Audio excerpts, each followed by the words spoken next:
അതിനെ ക്ഷേമം ചെയ്ത് വർദ്ധിച്ചു പോകുകയല്ലോ ചെയ്യുന്നത്. ഈ മനുഷ്യർക്ക് എത്ര കഷ്ടം. ജന്മം വലുതായിട്ട് ലഭിക്കുന്ന ഒരു വസ്തു എന്നാൽ ആയതൊക്കെയും കൊള്ളാം. ദുഷ്കൃതങ്ങൾ തുല്യങ്ങളായിരിക്കും സമയത്തിങ്കലേ മനുഷ്യജന്മത്തെ ലഭിക്കുമെന്ന ജന്മത്തെ യുവഗത്യാ ലഭിച്ച വാർപക്ഷം വ്യർത്ഥമാക്കി കളയാതെ കണ്ട് ഒരവസരം വരുന്ന സമയത്തിങ്കിൽ ഈശ്വരസേവ ചെയ്ത് ഇത് നിവൃത്തി വരുത്തിക്കൊള്ളുവാനായി കൊണ്ടുവേണമതേ ജനങ്ങളും സമയത്തെങ്കിലും പ്രയത്നം ചെയ്തു കൊള്ളുവാൻ ആയതത്രേ ഇവിടെ ജന്മസാഫല്യമാകുന്നത്. രാമചന്ദ്ര ഗുണമെല്ലാം ഇരിക്കുന്ന രാമചന്ദ്രൻ ഭഗവാന്മാരെ രക്ഷിക്കട്ടെ. ഭഗവാന്മാർക്ക് പല പ്രകാരേണയും ഉണ്ടാകുമല്ലോ സങ്കടങ്ങൾ. ആധ്യാത്മികങ്ങളായും ആധിഭൗതികങ്ങളായും ആധിദൈവികങ്ങളായും ഇങ്ങനെ ബഹുവിധങ്ങളായിട്ടും ഉണ്ടാകുന്ന സങ്കടങ്ങളെ ആ സകലവും തന്നെ യഥാവലെ ദൂരത്തിങ്കൽ നീക്കിക്കളഞ്ഞ് ലോകത്തിങ്കൽ സൗഖ്യത്തെയും പരലോകത്തിങ്കിലേക്ക് ശ്രേയസ്സായിരിക്കുന്ന മോക്ഷത്തെയും പ്രാപിപ്പിക്കുക ആയതല്ലോ രക്ഷയുടെ പൂർത്തിയാകുന്നത്. എന്നിരിക്കുന്ന രക്ഷയിങ്കൽ ആരിവിടെ രക്ഷിതാവ് എന്നല്ലേ? രാമചന്ദ്ര ഗുണമെല്ലാം ഇരിക്കുന്ന രാമചന്ദ്രൻ ഭഗവാന്മാരെ രക്ഷിക്കട്ടെ. ആര്? രാമചന്ദ്രനോ? എന്തിനാകുന്നത് ഇത്ര വളരെ സംശയിക്കുന്നത്? സൂര്യവംശാലങ്കാരഭൂതനായി ദശരഥാത്മജനായി സീതാവല്ലഭനായി ഭക്തവത്സലനായിരിക്കുന്ന ഭഗവാൻ ശ്രീരാമചന്ദ്രനെ തന്നെയാവുന്നത് ഇവിടെ ഭഗവാന്മാരുടെ രക്ഷയ്ക്കായി കൊണ്ട് കൽപ്പിച്ചത് ആയതുകൊള്ളാം. നല്ല ശിക്ഷാ വഴി പോലെ ബോധിച്ചു. ഇത്ര രക്ഷാസാമർഥ്യമുണ്ടായിട്ട് തന്ത്രിപടിയെ പോലെ മറ്റാരും തന്നെ ഇല്ല എങ്കിലും അവണ്ണമെല്ലാം ഇരിക്കുന്ന രാമചന്ദ്രൻ എന്നല്ലോ പറഞ്ഞത്. ആയുധഹേതുവായിട്ട് അവസ്ഥാഭേദവും കൂടി കൽപ്പിച്ചിട്ടുണ്ടായിരുന്നുവെങ്കിൽ വാസനയ്ക്ക്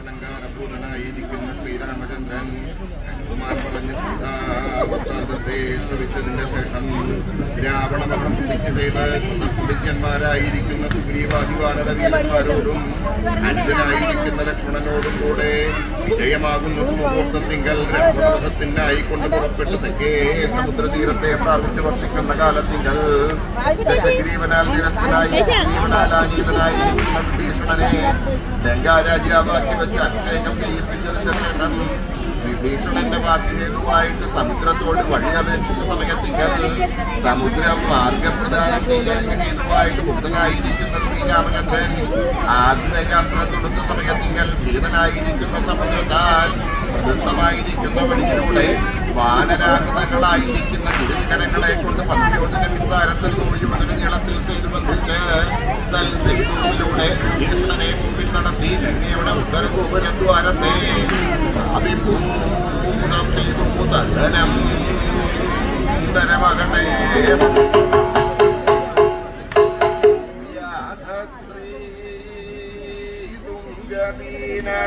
ീനസ്തനകലശമിളൽ കുംഭികുംഭാഭിമാന പ്രത്യാഗച്ഛന്മദാന്ധ വിരതവരരദക്ഷുണ്ണകൂടേ ത്രികൂടേ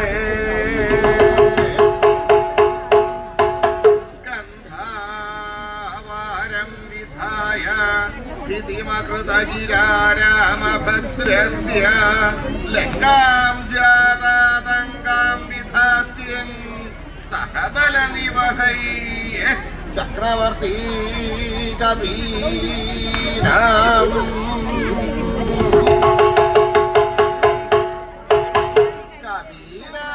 ചക്രവർത്തി സ്ഥിതിം അകൃത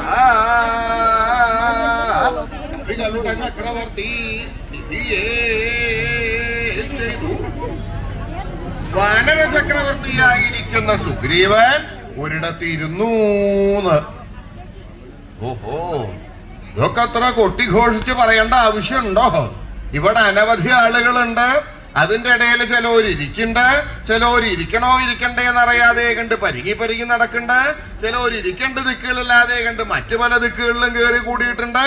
അതിന്റെ ഇടയിലാണ് ആവൂ അദ്ദേഹം കൂടി അവിടെ വന്നിരിക്കല് കഴിഞ്ഞു കേട്ടോ എന്ന് പറയണമെന്നുണ്ടെങ്കിൽ എന്ത് വേണം?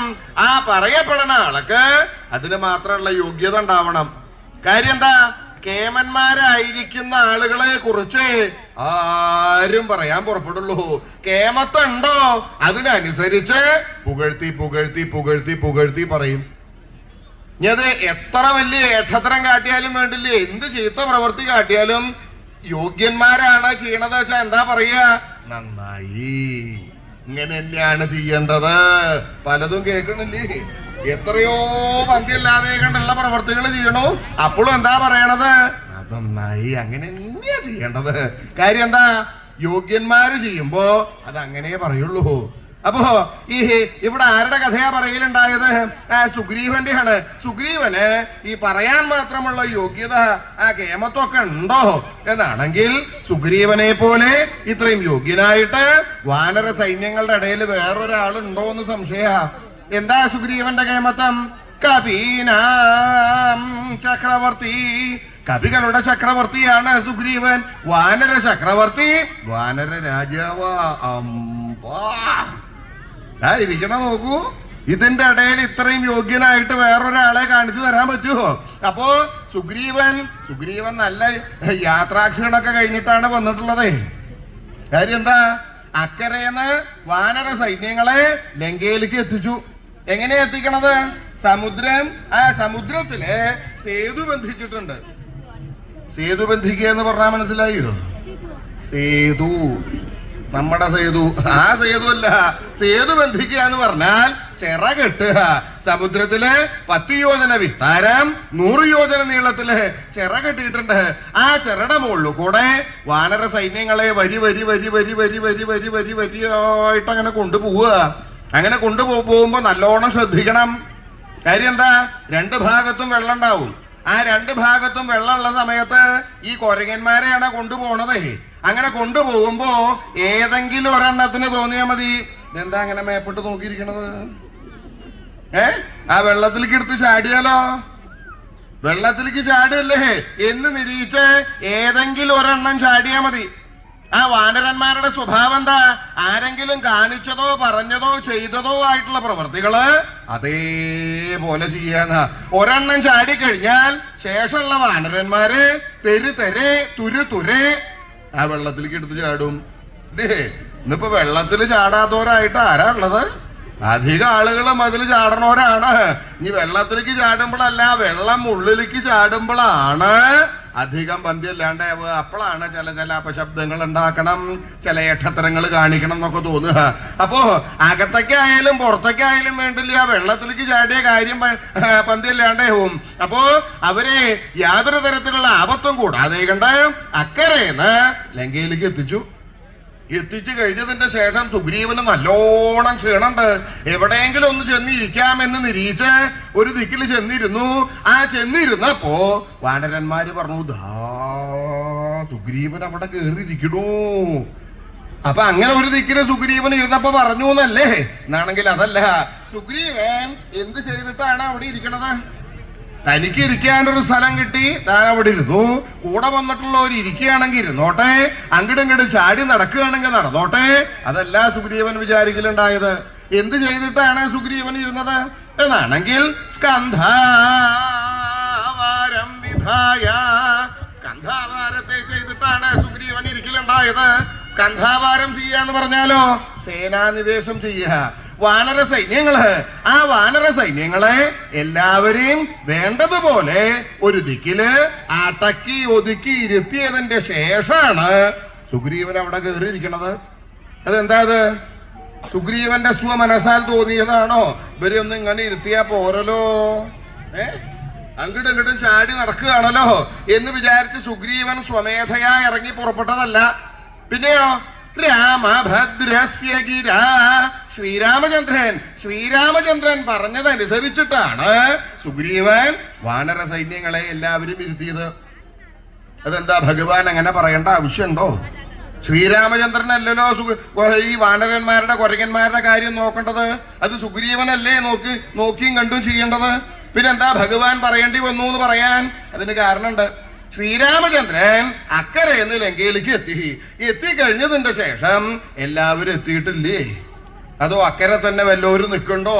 അതോ ഉപ്പുവെള്ളം കുടിച്ച ആരെങ്കിലും സിദ്ധി കൂടിയിട്ടുണ്ടോ, മരിച്ചു പോയിട്ടുണ്ടോ എന്താന്നുള്ളത് അറിയാൻ വേണ്ടി അദ്ദേഹം 4 പുറത്തേക്ക് ഒന്ന് നോക്കിയ സമയത്ത് എല്ലാവരെയും കാണാനില്ലല്ലോ. ബാക്കിയുള്ളവരൊക്കെ ഇവിടെ പോയി? ഇത്രയൊന്നും അല്ലല്ലോ അവിടുന്ന് ഇങ്ങോട്ട് പോന്നിട്ടുള്ളൂ.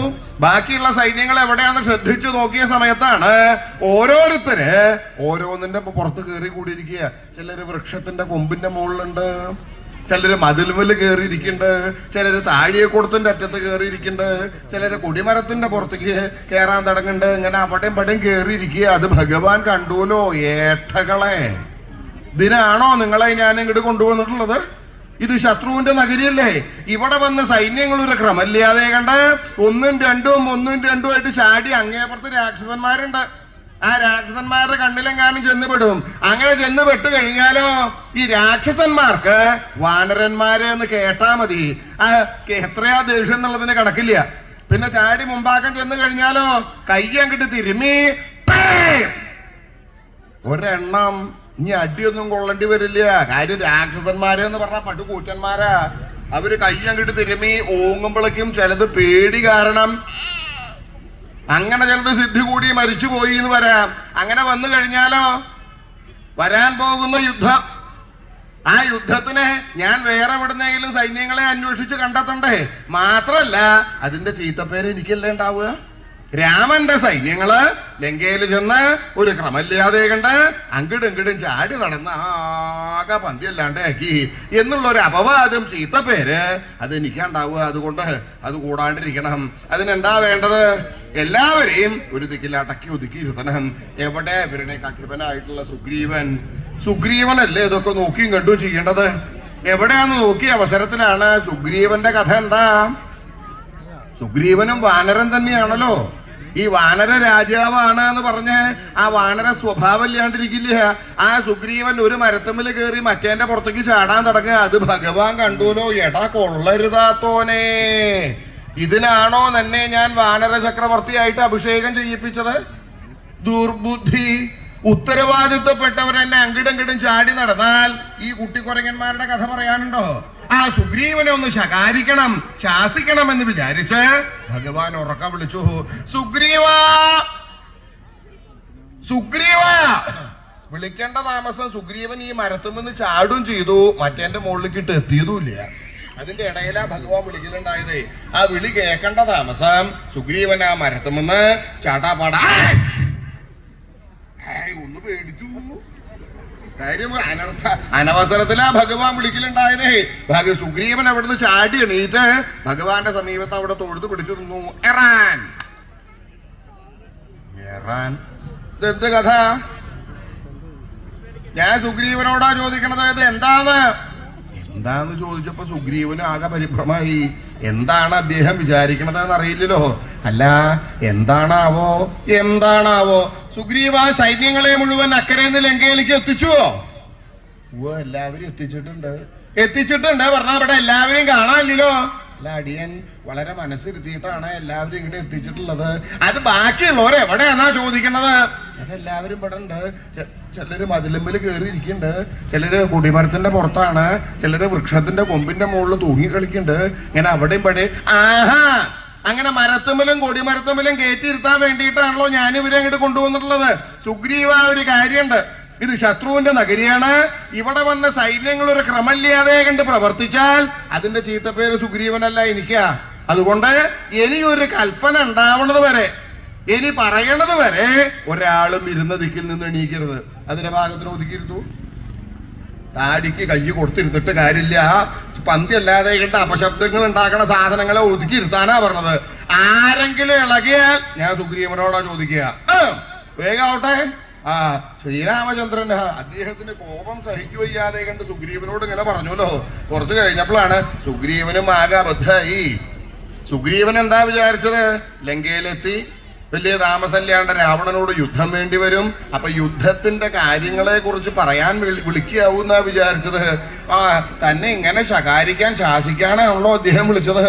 അദ്ദേഹം സുഗ്രീവന് ശ്രീരാമചന്ദ്രനെ തൊഴുതും കിട്ടി തിരിഞ്ഞപ്പോഴാണ് ഓരോരുത്തരും അവിടെയും പടിയും കൂടിയിരിക്കുക. സുഗ്രീവന് ദേഷ്യം സഹിക്കുകയ്യാതെ കണ്ട് ദംഷ്ട്രകളെ കടിച്ച് പുരികക്കൂടി എടുത്തു പിടിച്ച് കണ്ണുരുട്ടി മേടിച്ച് 4 പുറത്തേക്ക് ഒന്ന് നോക്കി. നോക്കണത് ഈ വാനര സൈന്യങ്ങളും കണ്ടു.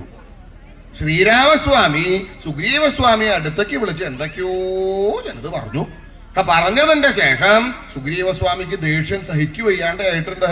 വാനരന്മാർ ഇരുന്ന ദിക്കിൽ നിന്ന് ഇങ്ങനെ തുരുന്നെ ഇറങ്ങി സുഗ്രീവന്റെ സമീപത്ത് അവിടെ തൊഴുതു പിടിച്ചു നിന്നു. നിന്ന സമയത്ത് സുഗ്രീവൻ നോക്കി, എവിടെ ഇവരുടെയൊക്കെ സർവ്വ സൈന്യാധിപനായിട്ടുള്ള നീലനല്ലേ ഇതൊക്കെ നോക്കിയും കണ്ടും ചെയ്യേണ്ടത്? എവിടെ പോയി? നീലനെ കാണാനില്ലല്ലോ. അങ്ങനെ ശ്രദ്ധിച്ചു നോക്കി, അതിന്റെ ഇടയിൽ കയറിയിരിക്കുകയല്ലേ. നീലൻ, നീ സർവ്വ സൈന്യാധിപനല്ലേ? അതെ. സൈന്യങ്ങൾ അങ്ങോട്ടും ഇങ്ങോട്ടും ചാടി നടക്കുന്നത് കണ്ടില്ലേ? കാണായല്ല.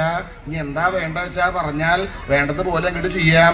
ഒരു കാര്യമുണ്ട്, ഇനി പറയണത് വരെ ഒരാളും ഇരുന്ന് ദിക്കിൽ നിന്ന് എണീക്കരുത്. അതൊരു ഭാഗത്തിന് എല്ലാവരും ഒതുക്കിയിരുത്തു. ആരെങ്കിലും ഇളകിയാൽ ഞാൻ നീലനോടാ ചോദിക്കാ, പറഞ്ഞില്ല എന്ന് വേണ്ട.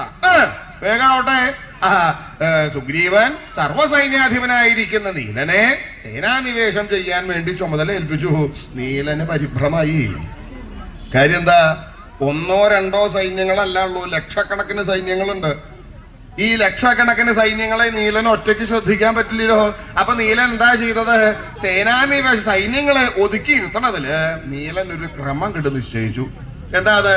100 സൈന്യങ്ങള്. 100 സൈന്യങ്ങൾക്ക് ഒരു പ്രധാനി. അങ്ങനെ വരുമ്പോഴോ ആ പ്രധാനിക്ക് ഈ 100 സൈന്യങ്ങളുടെ കാര്യം മാത്രം നോക്കിയാൽ മതി. അങ്ങനെ 100 പ്രധാനിമാർക്കൊരു നേതാവ്, അങ്ങനെ 100 നേതാക്കന്മാർക്കൊരു തലവൻ, അങ്ങനെ 100 തലവന്മാർക്കൊരു മേധാവി, അങ്ങനെ 100 മേധാവിമാർക്കൊരു നായകൻ. ഈ ക്രമത്തിലാ സൈന്യങ്ങളെ ഒരുക്കിയിരുത്തിയത്. അങ്ങനെ വരുമ്പോഴോ അവരവരുടെ കീഴിലുള്ള സൈന്യങ്ങളെ മാത്രം ശ്രദ്ധിച്ചാൽ മതി. ഇങ്ങോട്ട് നീങ്ങിയിരിക്കുക, അങ്ങോട്ട് നീങ്ങ. ഞാൻ പിടിച്ചിരുത്തിയാ പിന്നെ കുറച്ചും കൂടി അങ്ങോട്ട് പിന്നാക്കെട്. ഇതിന്റെ ഇടയിലാണോ കയറിയിരിക്കണത്? പിന്നാക്കെട്. കുറച്ചും കൂടി അങ്ങോട്ട് പൊക്കോട്ടെ. പറഞ്ഞാ കേട്ടോണ്ട് അങ്ങോട്ട് പറഞ്ഞാലും കേക്കില്ലേ. മതി മതി മതി മതി മതി മതി മതി. അങ്ങോട്ട് കുറച്ചങ്ങോട്ട് നീങ്ങിയിരിക്കുക. അങ്ങോട്ട് നീങ്ങിക്കോ. നീങ്ങ മതി. അങ്ങോട്ട് മുമ്പാക്കം കയറിക്കോ. മതി മതി മതി മതി മതി. എല്ലാവരും ഒതുക്കിയിരുത്തി. കാര്യം എല്ലാവരും ഇങ്ങനെ ചേർന്നിരിക്കുമ്പോഴല്ലേ വിഷമുള്ളൂ. എല്ലാവരും വേണ്ടതുപോലെ ഒരു ദിക്കിൽ ഒതുക്കിയിരുത്തി. അതിന്റെ ശേഷമാണ് സുഗ്രീവൻ മാന്യായിട്ടൊരു സ്ഥാനത്ത് കയറിയിരിക്കണത്. അപ്പൊ എല്ലാവരും ഇരുത്തി എന്ന് പറഞ്ഞു. ഇനി എവിടെ ഇരുത്തിയിട്ടുള്ളത്? ഇതൊക്കെ ലങ്കയില് പല പല സ്ഥലങ്ങളും ഉണ്ടല്ലോ. ലങ്കാ രാജധാനി എന്ന് പറഞ്ഞാൽ വലിയ രാജധാനിയാ. അപ്പൊ അതിനുള്ള പാകത്തിനുള്ള സ്ഥലങ്ങളൊക്കെ ലങ്കയിൽ ഉണ്ടാവും. അപ്പൊ അങ്ങനെ ലങ്കയിലെ ഏതെങ്കിലും ഒരു ഭാഗത്താവില്ലേ ഇരുത്തിയിട്ടുണ്ടാവുക എന്നാണെങ്കിൽ അതല്ല. പിന്നെയോ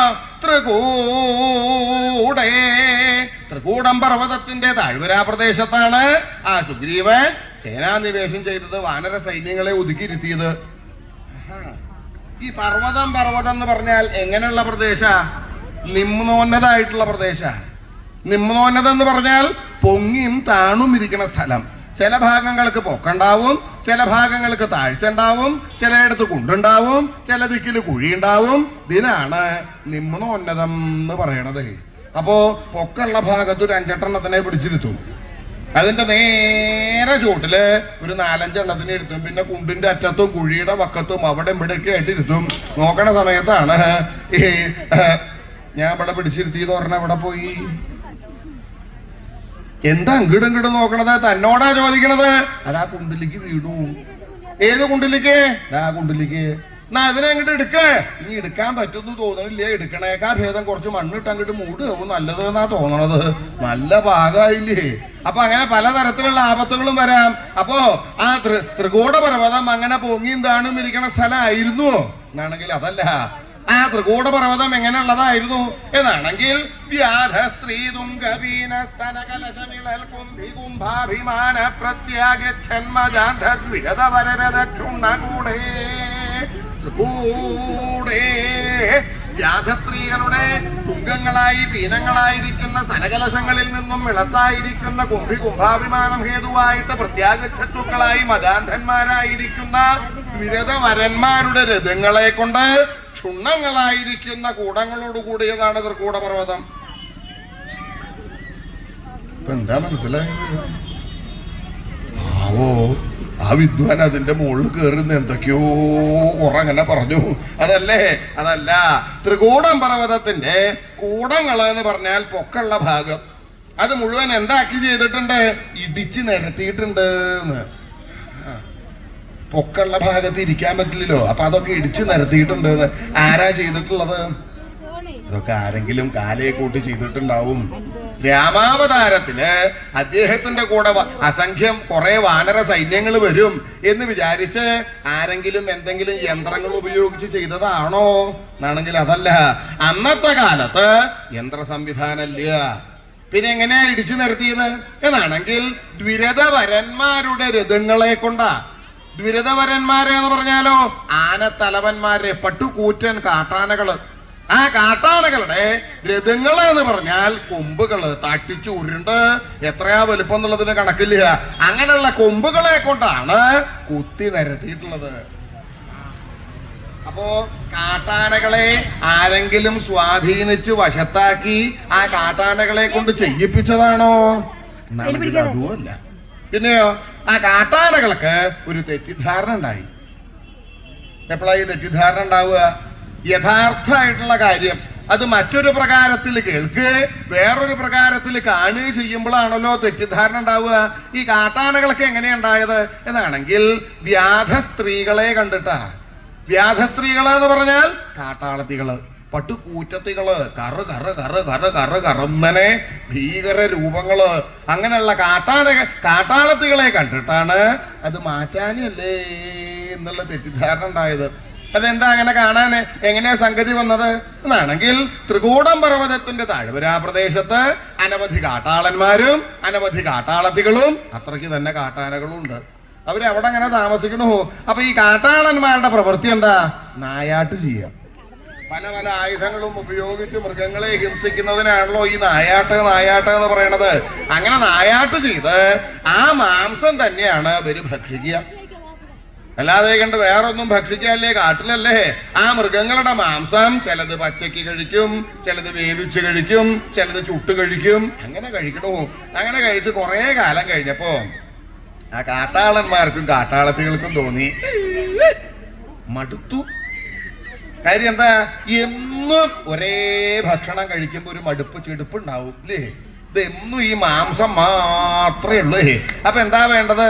ഈ മാംസം മാത്രം കഴിക്കുമ്പോഴല്ലേ ഒരു മടുപ്പുണ്ടാവണത്. മാംസത്തില് വേറെന്തെങ്കിലും ചേർത്ത് കഴിച്ചാലോ എന്നിങ്ങനെ ആലോചിച്ചു. ഈ കാട്ടിൽ എന്താ കിട്ടുക? പലതരത്തിലുള്ള കിഴങ്ങുണ്ടാവൂലോ. ആ കിഴങ്ങ് അത് ഈ മാംസത്തിന്റെ കൂടെ വേവിക്കും. അങ്ങനെ വേവിച്ച് അങ്ങനെ കഴിക്കുമ്പോഴോ വായ പൊത്തിക്കോ. അത് നല്ലോണം കഴിക്കണ വകയാന്ന് തോന്നുന്നുണ്ട്. മാംസം കഴിക്കാറില്ലേ? ഇങ്ങനെ കഴിക്കണോണ്ട് വിരോധം ഉണ്ടായിട്ടല്ല. ഈ മാംസം വല്ലാണ്ട് കഴിച്ചാലേ ബുദ്ധിക്കും നന്നല്ല, ശക്തിക്കും നന്നല്ല. ഇപ്പോഴുള്ള ആ ഭംഗിയുണ്ടല്ലോ അതും കൂടി ഇല്ലാണ്ടാവും. ഇത് കാട്ടാളത്തികൾക്ക് കാട്ടാളന്മാർക്ക് പറഞ്ഞു കൊടുക്കാൻ ആരെങ്കിലും ഉണ്ടോ? അവരങ്ങനെ കിഴങ്ങും ചേർത്ത് നല്ലോണം അങ്ങനെ ഭക്ഷിക്കുക. അങ്ങനെ ഭക്ഷിച്ച് സാധാരണ വളർച്ച മേപ്പെട്ടല്ലേ ഉണ്ടാവുക. ഇത് വിലങ്ങത്തിലാ ചേർത്ത് എന്താ ചെയ്യേണ്ടതെന്ന് നിശ്ചയില്ലാണ്ടിരിക്കണത്. അങ്ങനെ ഇരിക്കണോ? അപ്പൊ കാട്ടാളന്മാര് നായാട്ടിന് പോയാൽ ഈ കിഴങ്ങ് കുത്തിപ്പറിച്ച് കൊണ്ടുവരേണ്ട ചുമതല അതാരക്കാ? അത് ഈ കാട്ടാളത്തികളൊക്കെ. അപ്പൊ കാട്ടാളന്മാര് നായാട്ടിന് പോവും. കാട്ടാളന്മാർ നായാട്ടിന് പോയാൽ കാട്ടാളത്തികൾ പുറപ്പെടും. എങ്ങനെയാ പുറപ്പെടണത്? വലിയൊരു കോല്, പാരക്കോല് എന്ന് അതിൻ്റെ പറയാം, അതിൻ്റെ അറ്റമൊക്കെ ചെത്തി കൂർപ്പിച്ചിട്ടുണ്ടാവും. അതെന്തിനാ? നല്ലോണം മണ്ണ് കുത്തി ഇളക്കി മാറ്റിയിട്ട് വേണ്ട ഈ കിഴങ്ങെടുക്കാൻ. ആ കുത്തിയെടുക്കാനുള്ള ആ പാരക്കോലും കൊട്ടയെടുത്ത് ഒരുത്തി അവളുടെ സങ്കേതത്തുനിന്ന് ഇറങ്ങും, ആ താമസിക്കുന്ന സ്ഥലത്തു നിന്ന് ഇറങ്ങും. അങ്ങനെ ഇറങ്ങിക്കഴിഞ്ഞാൽ അവര് ഒറ്റയ്ക്ക് സഞ്ചരിക്കല് പതിവില്ല. ഈ സ്ത്രീകളെ ശ്രദ്ധിച്ചിട്ടുണ്ടോ? അതേ ഉള്ളൂ അല്ലേ? ബാക്കിയുള്ളവരെ ആരാ ശ്രദ്ധിക്കണേ? ഇനി ശ്രദ്ധിച്ചിട്ടില്ലെങ്കിൽ നല്ലോണം ശ്രദ്ധിച്ചോളൂ. അവരിങ്ങനെ സംഘം ചേർന്നിട്ടല്ലേ സഞ്ചരിക്കുക. അവരിങ്ങനെ ഒറ്റയ്ക്ക് സഞ്ചരിക്കല് കാണില്ലേ. മാത്രല്ല കൊടും കാടാ. ഈ കൊടും കാട്ടില് ഈ എത്രയാ ദുഷ്ടമൃഗങ്ങൾ എന്നുള്ളതിന് കണക്കില്ല. അപ്പൊ ഒരു സംഘമായിട്ട് അങ്ങോട്ട് ചേർന്നാൽ ഈ ദുഷ്ടമൃഗങ്ങളിൽ നിന്നും ചിലപ്പോൾ രക്ഷ ഉണ്ടാവും. അതുകൊണ്ട് ഒരുത്തി അവരുടെ താമസിക്കുന്ന സ്ഥലത്ത് നിന്ന് ഇറങ്ങിക്കഴിഞ്ഞാൽ ഒരു ശബ്ദം ഉണ്ടാക്കും. എങ്ങനെയത്? ഞാൻ ഇവിടുന്ന് ഇറങ്ങിയിട്ടുണ്ട്, ബാക്കിയുള്ളവരൊക്കെ പുറപ്പെട്ടോളൂ എന്ന് അറിയാൻ വേണ്ടി ആദ്യം ഇറങ്ങണവള് അവിടുന്ന്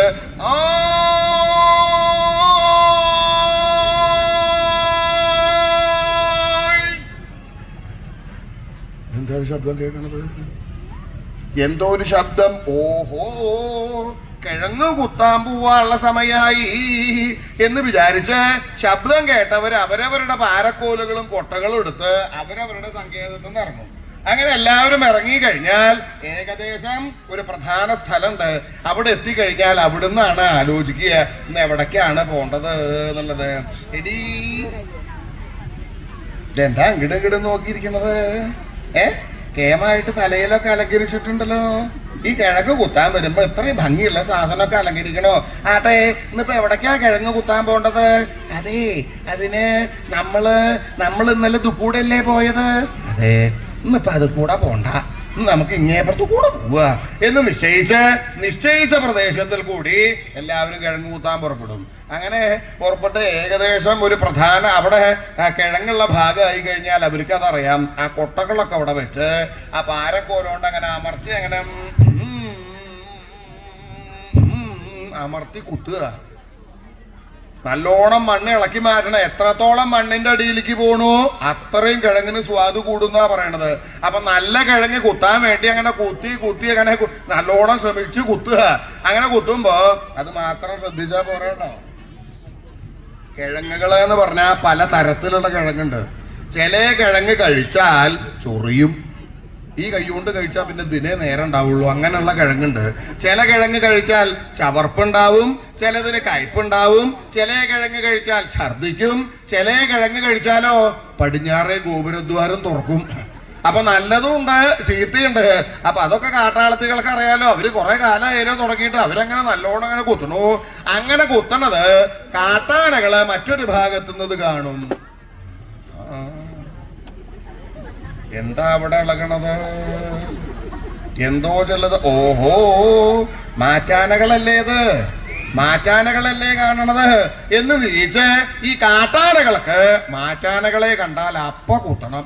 ആ കുത്താനുള്ള വ്യഗ്രതയോടുകൂടെ ചെവി പരത്തി, തുമ്പി ചുരുട്ടി, വാലകർത്തി, കൊമ്പുയർത്തി ചിഹ്നം വിളിച്ചോടി ചെല്ലുക. അങ്ങനെ ചെല്ലുമ്പോഴോ കാട്ടാളത്തികൾ ഇവിടെ നിന്നങ്ങനെ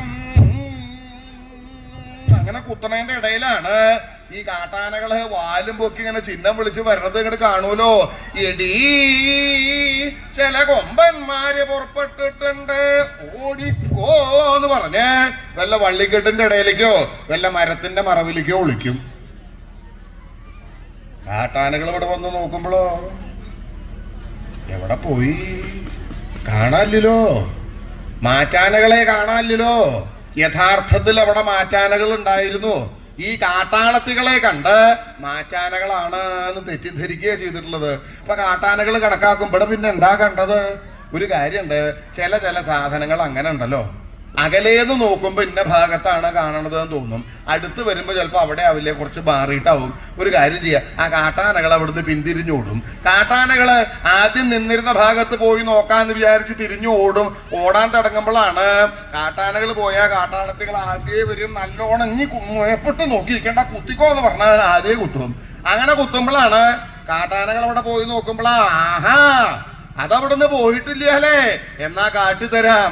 രണ്ടാമതും പൂർവാധികം കോപത്തോടുകൂടെ കുത്താനായിട്ട് ഓടിവരും. ഈ ശബ്ദം കേട്ടാ കാട്ടാളത്തികൾ ആദ്യം വിളിക്കും. ഇങ്ങനെ 2-3 പരിവർത്തി 2-3 പ്രാവശ്യം കഴിഞ്ഞപ്പോഴേക്കും ആ കാട്ടാനകൾക്ക് ഇങ്ങനെ ദേഷ്യം സഹിക്കുകയാണ്ടേ കൊമ്പുകളുടെ തരിപ്പ് തീർക്കാൻ വേണ്ടി നിന്നോടത്ത് നിന്ന് 2-3 തിരിഞ്ഞ് ത്രികൂടം പർവ്വതത്തിന്റെ ശിഖരത്തിന്റെ കട്ടക്കിൽ അങ്ങനെ അമർത്തി കുത്തുക.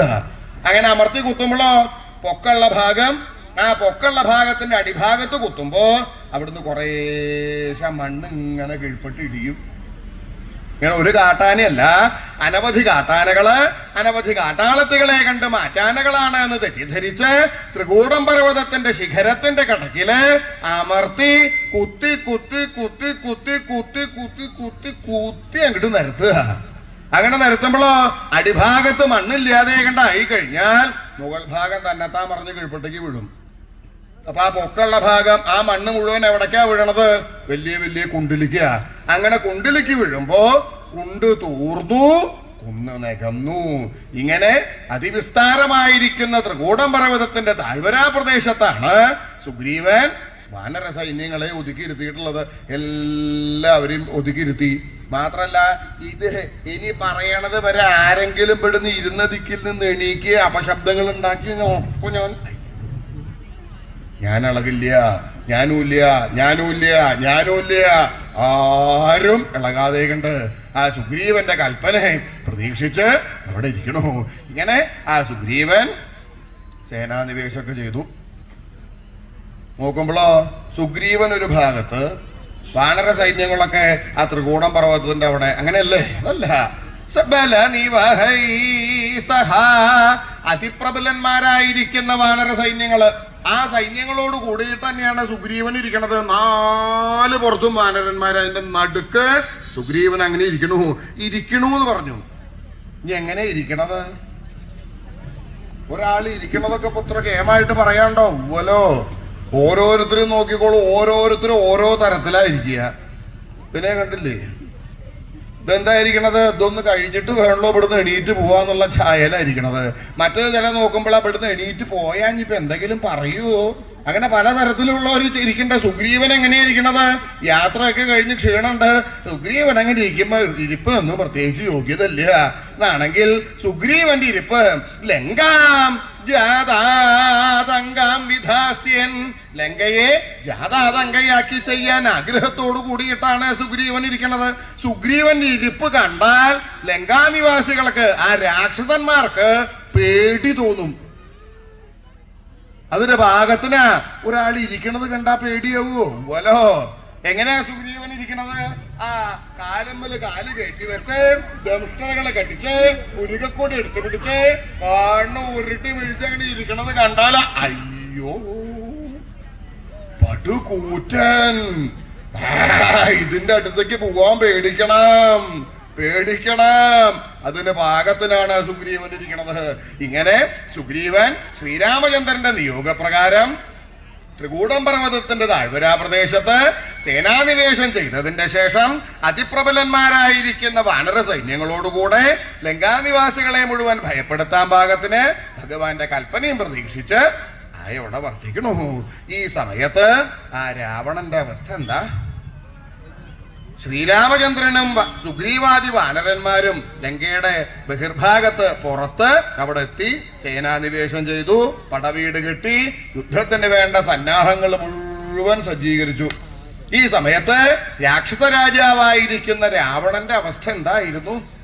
രാവണൻ കേട്ടൂലോ. എന്താ അത്? രാമനും സൈന്യങ്ങളും ലങ്കയിൽ എത്തി എന്നുള്ള കഥ രാവണനും കേട്ടു. രാവണൻ എന്ത് വിചാരിച്ചിരിക്കുകയായിരുന്നു? ഞാൻ എന്നാണോ സീതയെ അപഹരിച്ചു ഇവിടെ ലങ്കയിൽ കൊണ്ടുവന്ന് വെച്ചത്, അതിന്റെ ശേഷം സീതയെ രക്ഷിക്കാനായിട്ട് ആരും ലങ്കയിലേക്ക് വരില്ല എന്നാ. കാര്യം എന്താ? ലങ്കാ രാജധാനി ഭരിക്കണത് ആരാ? രാക്ഷസ രാജാവ് രാവണൻ.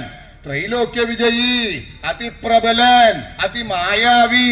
അങ്ങനെയുള്ള രാവണൻ ഭരിക്കുന്ന ലങ്കയിൽ നിന്നും സീതയെ രക്ഷിച്ചു കൊണ്ടുപോകണം എന്നുള്ളത് ഒരാളും മനസ്സുകൊണ്ട് പോലും വിചാരിക്കില്ല. മാത്രല്ല ഈ ലങ്കാ രാജധാനി എവിടെയുള്ളത്? സമുദ്രത്തിന്റെ നടുക്കൊരു ദ്വീപ്. ആ ദ്വീപിലാണല്ലോ ലങ്കാ രാജധാനി. 4 പുറത്തും വെള്ള. ഈ സമുദ്രം കടന്ന് ആർക്കാ ലങ്കയിലേക്ക് എത്താൻ സാധിക്കുക? ഒരാൾക്കും സാധിക്കണതല്ല. കുറെ കാലം കഴിയുമ്പോ സീതയ്ക്ക് എന്നെ തോന്നും, കഷ്ടം, എത്ര കാലായി ഞാൻ ഇവിടെ വന്നിരിക്കണു, എന്നെ രക്ഷിക്കാനായിട്ട് ഒരാളും ഇതേവരെ ഇങ്ങോട്ട് വന്നില്ലല്ലോ എന്ന് വിചാരിച്ച് കുറെ കാലം കഴിയുമ്പോ ഞാൻ പറയണതും കേട്ട് സീത എനിക്ക് സ്വാധീനമായിട്ട് ഇവിടെ കൂടും. അങ്ങനെ രാവണൻ വിചാരിച്ചിരുന്നത്. അങ്ങനെ ഇരിക്കുമ്പോഴാണ് കേട്ടത് ആ രാമൻ കുറെ കുരങ്ങന്മാരോടും കൂടി ലങ്കയിലേക്ക് പുറപ്പെട്ടിട്ടുണ്ട്. ആമാ, നീ പുറപ്പെടുകയാണെങ്കിൽ പുറപ്പെട്ടോ, നിനക്ക് ഏത് വരെ വരാൻ സാധിക്കും? നീ മനുഷ്യനല്ലേ, നിന്റെ കൂടെ ഉള്ളത് വാനരന്മാരല്ലേ, കുരങ്ങന്മാരല്ലേ, നിങ്ങൾക്ക് സമുദ്രം കടക്കാനുള്ള ശക്തി ഇല്ലല്ലോ. ഏതോ ഒരു കുരങ്ങൻ കുറെ കാലം മുഴുമ്പോ എങ്ങനെയോ ചാടി ലങ്കയിലേക്ക് എത്തി, സമ്മതിക്കണു. പക്ഷെ എല്ലാവർക്കും അതുപോലെ പറ്റില്ലല്ലോ. കുറെ കഴിയുമ്പോ നിങ്ങൾ അവിടുന്ന് തിരിച്ചു പോകുന്നാ വിചാരിച്ചത്. അങ്ങനെ ഇരിക്കുമ്പോഴാണ് കേട്ടത് സമുദ്രത്തിൽ സേതു ബന്ധിക്കാൻ തുടങ്ങി, ചിറ കെട്ടാൻ തുടങ്ങി. ആമാ, ഇത്ര ബുദ്ധി ഇല്ലേ നിനക്ക്? സമുദ്രത്തിലുണ്ടോ ചിറ കെട്ടിയാൽ ഉറക്കണു? നീ സമുദ്രം എന്ന് വേണ്ട, വല്ല കിണറ്റിലോ കുളത്തിലോ കല്ല് കൊണ്ടിട്ടാ പൊങ്ങി കിടക്കുവോ? കിടക്കണതല്ല, അത് താണ് കീഴ്പോട്ടേക്ക് പോവും. പിന്നെയാണോ അത്യഗാധമായിട്ടുള്ള സമുദ്രത്തിൽ ചിറ കെട്ടാൻ പുറപ്പെടണത്? നിന്റെ പരിശ്രമം വിഫലാവും, അസ്ഥാനത്താവും എന്ന് തോന്നുന്ന അവസരത്തില് നീ കുരങ്ങന്മാരോട് കൂടി തിരിച്ചു പോകുന്ന വിചാരിച്ചത്. അങ്ങനെ ഇരിക്കുമ്പോഴാണ് കേട്ടത് സേതുബന്ധനം തുടങ്ങി. 1 യോജന പൂർത്തിയായി. 2, 10, 90, 98, 99, 100 യോജന ചിറകെട്ടി രാമനും സൈന്യങ്ങളിൽ ലങ്കയിലെത്തി. അത് രാവണൻ കേട്ടൂലോ. ഏട്ടാ കേമാ, ഇന്നേ വരെ ഒരാളും ചെയ്യാത്തൊരു പ്രവൃത്തിയാ രാമൻ ചെയ്തത്. ആ രാമൻ ശത്രു ആണെങ്കിലും വേണ്ടില്ല, ആ രാമനോട് ബഹുമാനാ തോന്നിയത്. യുദ്ധം ചെയ്യാന്നുണ്ടെങ്കിൽ ഇങ്ങനെയുള്ളവരോട് വേണം യുദ്ധം ചെയ്യാൻ, അല്ലേ? ഓരോരുത്തരും അങ്ങനെയല്ലേ പറയണത്? ഈ യുദ്ധം ഇങ്ങനെ വേണം ആരും പറയില്ല. നമ്മളെന്താ നിരീക്കണത്? യുദ്ധമൊക്കെ അവിടെയല്ലേ, അതൊക്കെ അവർക്കല്ലേ അതിന്റെ വൈഷമ്യം. ഇവിടയ്ക്കൊന്നും അത് ഉണ്ടാവില്ല. അങ്ങനെ ഇരിക്കണേന്റെ ഇടയിൽ ഇവിടയ്ക്കും വന്നു, യുദ്ധം വന്നു, അത് കേൾക്കില്ല. എത്ര പെട്ടെന്നാ അതങ്ങോട്ട് വ്യാപിക്കുക. അപ്പോ എങ്ങനെ വ്യാപിച്ചാലും വേണ്ടില്ല, ഈ രാമനോട് യുദ്ധം എന്നൊന്നും പറയൂയ്യ. നിസ്സാരനായിരിക്കുന്ന രാമൻ, അസാരന്മാരായിരിക്കുന്ന കുരങ്ങന്മാര് ഇതൊക്കെ ഞാനങ്ങോട്ട് കയ്യങ്ങിട്ട് തിരുമ്മി ഓരോന്നങ്ങിട്ട് കൊടുക്കുമ്പോഴേക്കും അതോടുകൂടി കഴിയും. പക്ഷെ ഇങ്ങനെയൊക്കെ ആണെങ്കിലും ബുദ്ധിമാനായിരിക്കുന്ന രാവണൻ മറ്റൊരു പ്രകാരത്തിലാ ചിന്തിച്ചത്. എന്താ അത്? ശത്രുവായിരിക്കുന്ന രാമനും വാനര സൈന്യങ്ങൾക്കും എത്രത്തോളം ശക്തി ഉണ്ട് എന്നുള്ളത് ആദ്യം ഒന്ന് അറിയണം. ഇതെങ്ങനെയാ അറിയണത്? ഒരാളുടെ ശക്തി എപ്പോഴാ അറിയുക? അതിങ്ങനെ വായം പൊളിച്ചിരിക്കുമ്പോഴല്ല അയാളുടെ 2 എണ്ണം അങ്ങോട്ട് കിട്ടുക. 2 എണ്ണം കിട്ടുമ്പോഴാ അയ്യോ ഇരിക്കണത് പോലെ അല്ല കേട്ടോ, കൊള്ളുമ്പോ നല്ല വേദന ഉണ്ടായത് തോന്നും. ശക്തി എപ്പോഴല്ലേ മനസ്സിലാവുക? രാമനോട് പോയി ചോദിക്കാൻ പറ്റുമോ, രാമാ വിശേഷമൊന്നുമില്ലല്ലോ, സമുദ്രം കടക്കാനൊക്കെ വലിയ ബുദ്ധിമുട്ടുണ്ടായോ? ആട്ടെ, മാത്രമല്ല ഈ കൂടെ പോന്നിട്ടുള്ള കുരങ്ങന്മാർക്കൊക്കെ യുദ്ധം ചെയ്യാനൊക്കെ അറിയോ? നിനക്ക് ദിവ്യായുധങ്ങൾ വല്ലതും ഉണ്ടോ? ഇത് രാമനോട് പോയി ചോദിക്കാൻ പറ്റണതല്ല. അപ്പൊ എന്താ വേണ്ടത്? രാവണൻ ആലോചിച്ചപ്പോൾ രാവണനൊരു യുക്തി തോന്നി. എന്താ അത്? ചാരന്മാരെ പറഞ്ഞയക്കുക.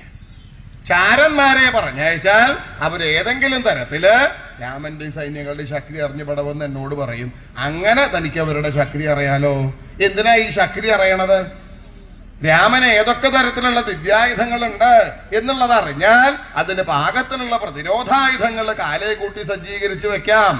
വാനര സൈന്യങ്ങൾക്ക് എത്രത്തോളം ശക്തി ഉണ്ടെന്ന് അറിഞ്ഞാൽ അതിന് പാകത്തിനുള്ള രാക്ഷസന്മാരെ യുദ്ധസന്നദ്ധന്മാരാക്കി നിർത്താം. അങ്ങനെ വരുമ്പോഴോ യുദ്ധം വളരെ വേഗം അങ്ങോട്ട് ജയിക്കാൻ പറ്റും. അതിന് വേണ്ടിയിട്ടാണ് രാമന്റെ സൈന്യങ്ങളുടെ ശക്തി അറിയണമെന്ന് വിചാരിച്ചത്. ആരാ അവിടെ? നീ എന്താ അവിടെ നോക്കി നിൽക്കണത്?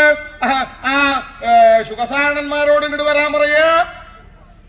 ആളെ പറഞ്ഞു വെച്ചു എന്ന് മാത്രമല്ല രാമന്റെയും സൈന്യങ്ങളുടെയും ശക്തി അറിയാൻ വേണ്ടി ശുഖസാരണന്മാരെ നിയോഗിച്ചു. അതെങ്ങനെയാ അത് പറഞ്ഞേക്കിലുണ്ടായത് എന്നാണെങ്കിൽ നീതിജ്ഞൗ ശുഖസാരണൗ നിശിചരൗ രക്ഷോധിരാജാജ്ഞയാ ഗത്വാ വാനരവാഹിനീ പരിസരം വിജ്ഞായത ദ്വൈഭവം